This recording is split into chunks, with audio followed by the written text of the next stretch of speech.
السلام علیکم ورحمۃ اللہ وبرکاتہ۔ الحمدللہ عز وجل، ہم حج کے مواقع پر ذکر خیر کر رہے تھے حج کا۔ تو جہاں نیتیں کرنی ہیں اور سامان بھی ساتھ لے جانا ہے، وہاں جو ضروری احکام ہیں وہ تو سن لیجئے کہ حج کے فضائل کتنے ہیں۔ فرمایا جاتا ہے، فرمان مصطفیٰ صلی اللہ تعالی علیہ وآلہ وسلم ہے کہ حاجی اپنے گھر والوں میں سے 400 کی شفاعت کرے گا، سبحان اللہ، اور گناہوں سے ایسا نکل جائے گا جیسے اس دن کی ماں کے پیٹ سے پیدا ہوا ہے۔ دوسری حدیث میں فرمایا جاتا ہے کہ حاجی کی مغفرت ہو جاتی ہے، اور حاجی جس کے لیے استغفار کرے اس کے لیے بھی مغفرت ہے۔ اللہ اللہ، کتنا ہی بڑا مرتبہ اور مقام اللہ تبارک تعالیٰ نے اپنے گھر کے حاجیوں کو عطا فرمایا ہے۔ اور تیسری حدیث ہے کہ جو حج یا عمرہ کے لیے نکلا اور راستے میں مر گیا، اس کی پیشی نہیں ہوگی، نہ حساب ہوگا، اور اسے کہا جائے گا تو جنت میں داخل ہو جا، سبحان اللہ۔ اور سنیں کیا فرمایا جاتا ہے میرے آقا فرماتے ہیں کہ حاجیوں کو پیدل چلنے کی رغبت دو، مکہ مکرمہ سے پیدل جاؤ، جب تک مکہ معظمہ پلٹ کر واپس آؤ گے تو قدم قدم پر نیکیاں ملیں گی، اور 7 کروڑ نیکیاں لکھی جائیں گی۔ یہ نیکیاں اندازاً 78 خرب 40 ارب آتی ہیں، اور اللہ عز و جل کا فضل اس کے نبی صلی اللہ تعالیٰ علیہ وآلہ وسلم کے صدقے میں اس امت پر بے شمار ہے۔ فرمایا جاتا ہے کہ الحمدللہ عز و جل، حاجی کا جو مرتبہ ہے وہ بہت ہی مکمل ہے اور بہت ہی بڑا ہے۔ ایک اور فرمان مصطفیٰ صلی اللہ تعالیٰ علیہ وآلہ وسلم ہے کہ جب حاجی سوار ہو کر آتے ہیں تو فرشتے ان سے مصافحہ کرتے ہیں، یعنی ہاتھ ملاتے ہیں، اور جو پیدل چل کر آتے ہیں فرشتے ان سے معانقہ کرتے ہیں، یعنی گلے ملتے ہیں۔ مبارک ہو حاجیوں کو جو اس سال حج پر روانہ ہو رہے ہیں۔ میری یہی دعا ہے اللہ تبارک تعالیٰ آپ کا حج اپنی بارگاہ میں قبول فرمائے اور بہت مبارک ہو آپ کو۔ فرمایا جاتا ہے دوران حج کے لیے حکم قرآنی، پارہ 2 سورۃ البقرہ آیت نمبر 197 میں ارشاد ربانی ہے، ترجمہ کنز الایمان، نہ عورتوں کے سامنے صحبت کا تذکرہ ہو، نہ کوئی گناہ، نہ کسی سے جھگڑا، حج کے وقت تک نہ کرو۔ اس آیت مبارکہ کے تحت فرمایا جاتا ہے حج میں تو ان باتوں سے نہایت ہی دور رہنا چاہیے۔ جب غصہ آئے یا جھگڑا ہو یا کسی معصیت یعنی نافرمانی کا خیال آئے تو فوراً سر جھکا کر قلب کی طرف متوجہ ہو کر اس آیت کی تلاوت کریں، اور 1-2 مرتبہ لا حول شریف بھی پڑھ لیں، انشاءاللہ یہ جتنے بھی شیطان کی طرف سے خیالات ہیں نکل جائیں گے۔ سنبھل کر پاؤں رکھنا حاجیوں راہ مدینہ میں، سنبھل کر پاؤں رکھنا حاجیوں راہ مدینہ میں، کہیں ایسا نہ ہو سارا سفر بیکار ہو جائے۔ حاجی کے لیے سرمایہ عشق ضروری ہے۔ آپ اتنی رقم خرچ کر کے اللہ تبارک تعالیٰ کے گھر کے مہمان بننے جا رہے ہیں، حج کرنے جا رہے ہیں، تو آپ کے لیے سب سے ضروری ہے کہ آپ عشق کا سرمایہ بھی ساتھ لیتے جائیں۔ خوش نصیب حاجیوں، حج کے لیے جس طرح سرمایہ ظاہری ضرورت ہے اسی طرح سرمایہ باطنی بھی ضرورت ہے۔ عشق و محبت کی بھی سخت حاجت ہے، اور یہ سرمایہ عاشقان رسول کے یہاں ملتا ہے۔ حکایت سنیے، سرکار بغداد حضور غوث اعظم کی بارگاہ میں ایک صاحب حاضر ہوئے۔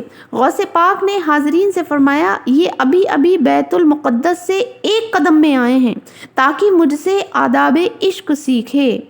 اللہ تبارک تعالیٰ کی ان پر رحمت ہو اور ان کے صدقے ہماری بے حساب مغفرت ہو۔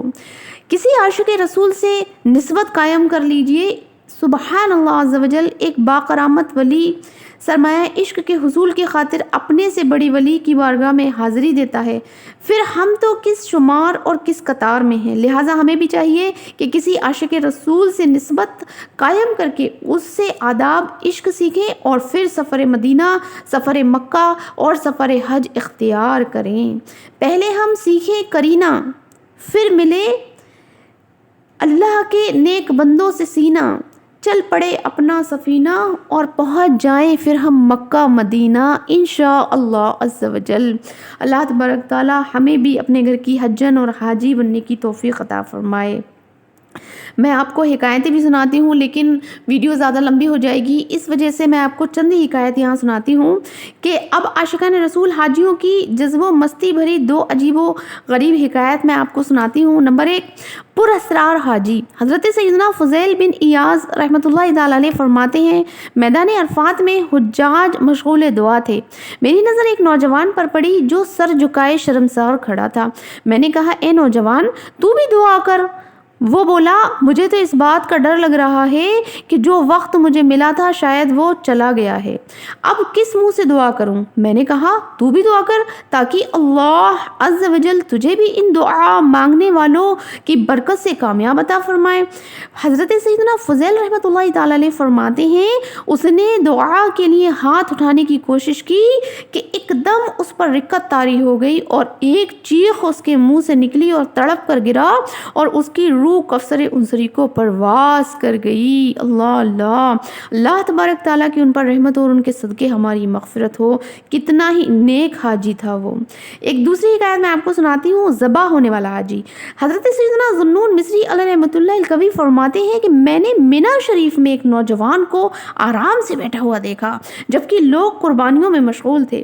اتنے میں وہ پکارا، کیا پکارا؟ اے میرے پیارے اللہ، اے میرے پیارے اللہ، اے میرے پیارے اللہ، تیرے سارے بندے قربانیوں میں مشغول ہیں، میں بھی تیری بارگاہ میں اپنی جان قربان کرنا چاہتا ہوں۔ اللہ اللہ، اے میرے مالک، مجھے قبول فرما۔ یہ کہہ کر اپنی انگلی گلے پر پھیری اور تڑپ کر گر پڑا۔